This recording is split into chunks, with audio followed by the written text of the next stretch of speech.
दही हंडी का उत्सव भले ही समाप्त हो चुका है, लेकिन उसी के बहाने बीजेपी और शिवसेना का शिंदे ग्रुप दोनों बीएमसी की तैयारी और आगाज कर चुके हैं। जिस तरीके से मुख्यमंत्री और उप मुख्यमंत्री दोनों लोग पूरे मुंबई और ठाणे के हर बड़े दही उत्सव मंडल पर गए और राजनीतिक दही हंडी को फोड़ा। कहीं करप्शन की दही हंडी फोड़ी गई, कहीं विकास की दही हंडी फोड़ी गई, कहीं आने वाले समय में 2024 के हिंदुत्व को ध्यान में रखकर दही हंडी फोड़ी गई। तो इसका मतलब साफ है कि अब बीएमसी चुनावों का आगाज हो चुका है। देश की सबसे बड़ी महानगर पालिका के तौर पर बीएमसी को माना जाता है, जिसका 46,000 करोड़ के आसपास का सालाना बजट है।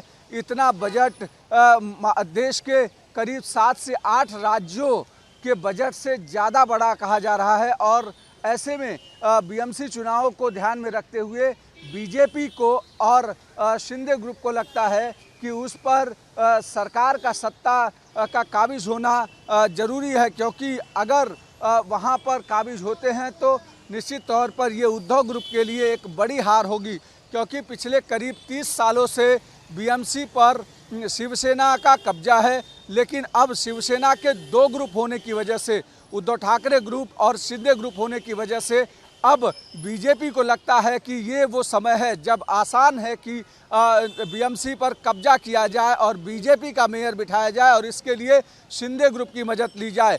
और इसको ध्यान में रखते हुए आज बीजेपी ने एक बड़ा कार्यकर्ताओं का एक मेला लगाया है, यानी सम्मेलन किया है, जिसमें सभी वार्ड अध्यक्षों को बुलाया गया है और उन वार्ड अध्यक्षों को आज ये बता दिया जाएगा कि आने वाले समय में किस तरीके से बीजेपी की रणनीति होगी और किस तरीके से बीजेपी आगे बढ़ेगी। क्योंकि बीजेपी का जो सबसे प्रमुख जो नारा है कि मेरा बूथ सबसे मजबूत, इस नारे को आज प्रमुखता से समझाया जाएगा और बीजेपी के सभी बड़े नेता आज इस मंच पर होंगे। क्योंकि इसके पहले भी जब देखा गया कि हैदराबाद जैसे शहर में हैदराबाद में मेयर बिठाने के लिए बीजेपी ने पूरी ताकत झोंक दी थी, सेंट्रल लीडरशिप से लेकर स्टेट लीडरशिप तक वहां पर पहुंचे थे। और वही हाल इस बार बीएमसी में होने वाला है और बीएमसी में बीजेपी अपना मेयर बिठाने के लिए हर शख्स तक पहुंचने की कोशिश कर रही है। 3 अलग अलग चीज़ें अगर ध्यान में दें तो पहले झंडे को लेकर के जो अभियान चलाया गया और तिरंगा लगाने की बात कही गई, बीजेपी के नेताओं ने सरकार की तरफ से और बीएमसी को इंस्ट्रक्शन देकर हर घर तक पहुंचा गया। दूसरा महत्वपूर्ण चीज़ ये रहा कि वंदे मातरम जैसे शब्द जो पोलराइजेशन के लिए बीजेपी देख रही है और इस तरीके के शब्दों का इस्तेमाल कर कहीं न कहीं उद्धव ग्रुप को बैकफुट पर लाने की तैयारी कर रही है।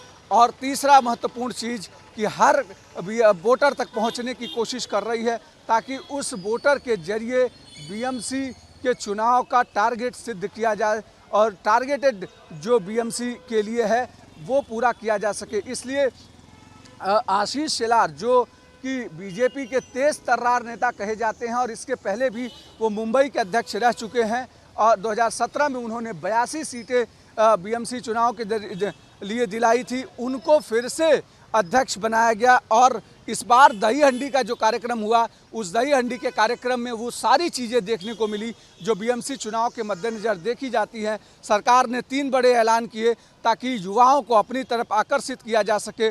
पहला कि सभी गोविंदाओं को 10 लाख का बीमा कवर दिया गया। दूसरा, सभी गोविंदाओं के लिए अगर वो गंभीर तौर पर बीमार होते हैं तो उनके लिए भी कवच दिया गया और गोविंदा जैसे खेल को क्रीड़ा में शामिल किया गया। इससे साफ होता है कि आने वाले समय में बीएमसी का चुनाव काफ़ी महत्वपूर्ण होने वाला है। वीडियो जर्नलिस्ट स्वप्निल के साथ अभिषेक पांडे, न्यूज़ नेशन, मुंबई।